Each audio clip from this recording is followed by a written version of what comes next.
British taxpayers are paying for French police to get drunk, grope women, start fights and joke about how they don't even want to stop Channel migrants. The Express basically sent a mole into the local bars around the Calais area to see what they could find, and it did not disappoint.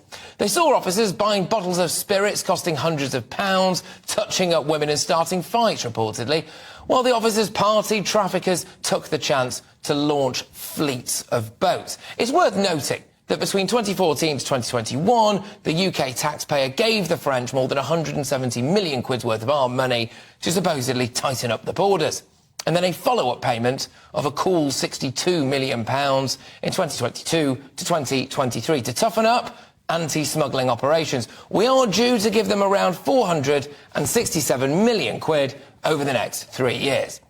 That is a heck of a lot of booze for the old gendarmes, isn't it? Rishi Sunak says that money is really making a difference. Oh, well, yeah, it is. They've all got liver cirrhosis. Their handshake first thing in the morning in the local bar and kebab shops have trebled their takings. I mean, the Express spent a week in Calais while the boozy French were cavorting, and I think we can have a little look. There we go. Look at this lad.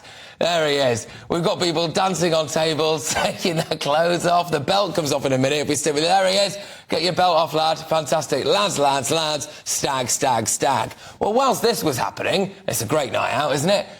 2017 migrants crossed the Channel and made it to Britain. Good. Look at that, eh? Oh.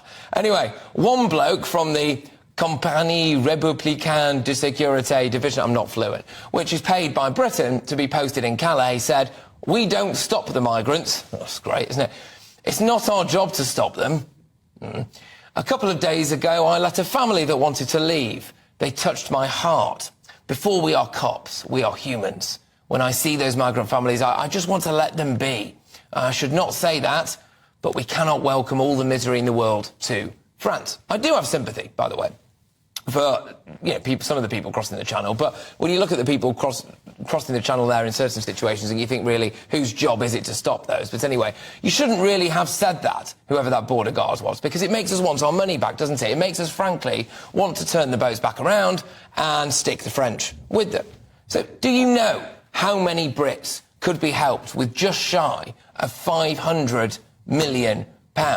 We've got three main problems here. One is our government telling us that Britain's skint, but they have spent £500 million on a project that they know isn't working. The second problem is the French are perfectly happy to take that money and spend it down the pub. Meanwhile, the third problem, thousands of people continue to come illegally across the Channel. It is clear that the French will do just enough to keep the money coming. We'll keep spending the money, OK, and then the taxpayers, you, me, everyone we know, pays twice because we continue to pay for everybody over here as well. I mean, it was great work by the Express to unearth this, but let's be honest, it was hardly the most sophisticated investigation in the world, was it? Go to Calais, hang around a pub and see what the border guards are up to. And if that's all it took to prove that the only winners from the migrant deal that we've got with the French are the Calais bar owners, then good grief.